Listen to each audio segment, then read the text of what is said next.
തെക്കൻ കേരളത്തിന്റെ മണ്ണിൽ നിന്നും വടക്കിന്റെ തിരുമുറ്റത്തേക്ക് മരുമകളായി എത്തിയവൾ. കാഞ്ഞിരപ്പള്ളിയുടെ ആർജവവും പച്ചക്കാടിന് സ്നേഹവും സമന്വയിക്കുന്ന വ്യക്തിത്വം. കാസർഗോഡ് നഗരസഭയുടെ പച്ചക്കോട്ടയായ 18-ാം വാർഡ് പച്ചക്കാട് നിന്നും കന്നി അംഗത്തിൽ തന്നെ ഉജ്ജ്വല വിജയം നേടിയ സുമയ്യ അഷ്റഫ് ഇന്ന് ജനഹൃദയങ്ങളിൽ ഇടം പിടിച്ചിരിക്കുന്നു. മോനെ അരിവാളെ വരുന്നുണ്ട്.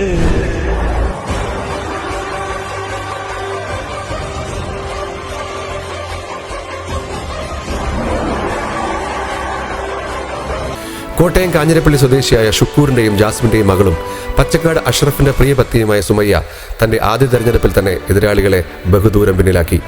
എതിർ സ്ഥാനാർത്ഥിയെ വെറും 50-ൽ താഴെ വോട്ടുകളിലേക്ക് ഒതുക്കി 513 വോട്ടുകളുടെ ഭൂരിപക്ഷത്തിൽ പച്ചക്കാടിന്റെ ചരിത്ര വിജയം കുറിക്കാൻ സുമയ്യയ്ക്ക് സാധിച്ചു.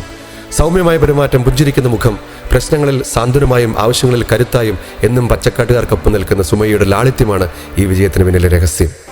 16-ാം വാർഡ് മുസ്ലിം ലീഗ് കമ്മിറ്റി ഒരുക്കുന്ന 16 പൊലിമ എന്ന പ്രൗഢഗംഭീരമായ സ്വീകരണ വേദിയിലേക്ക് പച്ചക്കാടിന്റെ അഭിമാനമായ സുമയ്യ അഷ്റഫിനെ നാം ഓരോരുത്തർക്കും നിറഞ്ഞ കയ്യടികളോടെ സ്വാഗതം ചെയ്യാം.